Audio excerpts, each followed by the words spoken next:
നമസ്തേ പ്രിയമുള്ള പ്രേക്ഷകരെ, നാം ഇവിടെ ചർച്ച ചെയ്യുന്ന ജ്യോതിഷ വിഷയം നിങ്ങളുടെ ഇന്ന്.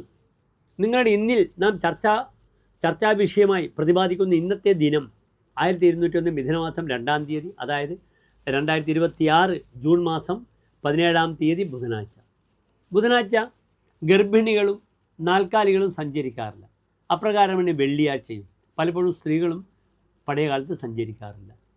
ഇന്ന് ജോലി ലൈഫ് കരുപ്പിടിപ്പിക്കുവാനുള്ള ഓട്ടത്തിനിടയിൽ ഒരു വെള്ളിയാഴ്ചയും ഒരു ബുധനാഴ്ചയും ആരും ഒന്നും ശ്രദ്ധിക്കില്ല. പറയുമ്പോൾ ജ്യോത്സ്യന്മാരെ പരിഹസിക്കും. ഇന്ന് ബുധനാഴ്ചത്തെ സൂര്യോദയം തൃശ്ശൂരിൽ കാലത്ത് 6:07 അസ്തമയം വൈകിട്ട് 6:44 ഇന്നത്തെ രാഹുകാലം നിങ്ങൾക്കറിയാം. ബുധനാഴ്ച 12 മുതൽ 1:30 വരെയുള്ള സമയം.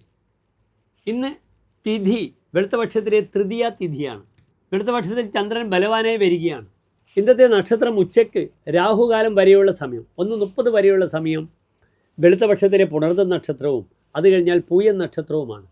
പൂയൻ നക്ഷത്രത്തിന് വെളുത്തപക്ഷത്തിലായാൽ പാദങ്ങളൊന്നും പറയില്ല. ഏതായാലും ഇന്നത്തെ ദിനം ബുധനാഴ്ചയാണ്.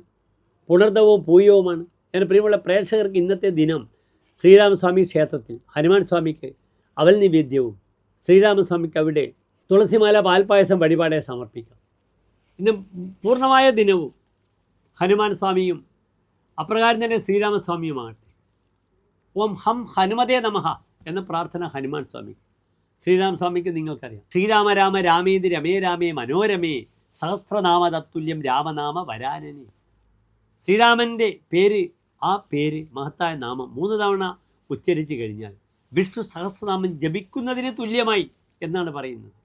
അതിനാൽ ശ്രീരാമസ്വാമിക്കും ഹനുമാൻ സ്വാമിക്കും വഴിപാടുകളൊക്കെ ചെയ്തുകൊണ്ട് ഇന്നത്തെ ദിവസം ധന്യമാകട്ടെ എൻ്റെ പ്രിയപ്പെട്ട പ്രേക്ഷകർക്കെന്ന് പ്രാർത്ഥിക്കുന്നു. ഇന്നെൻ്റെ പ്രിയപ്പെട്ട പ്രേക്ഷകർക്ക് ശുഭമുഹൂർത്തങ്ങൾ രാഹുകാലം കഴിഞ്ഞുള്ള പൂയൻ നക്ഷത്രത്തിലാകട്ടെ 1:40 മുതൽ 2:30 വരെയുള്ള സമയം ഏറ്റവും അനുകൂലമായ ശുഭസമയമായി എടുക്കാം. കന്നിരാശിയാണ്. വിദേശയാത്ര, അപ്രകാരം തന്നെ കർമ്മമേഖലയുടെ ഒരു ഉയർച്ചക്കൊക്കെ സമയം വളരെ അനുകൂലമാണ്. ഇന്നത്തെ ശോഭനമായ ദിനം സമംഗളമായി പര്യവസാനിക്കട്ടെ എന്നല്ല എൻ്റെ എല്ലാ പ്രിയപ്പെട്ട പ്രേക്ഷകർക്കും ആശംസിക്കുന്നു. നമസ്തേ.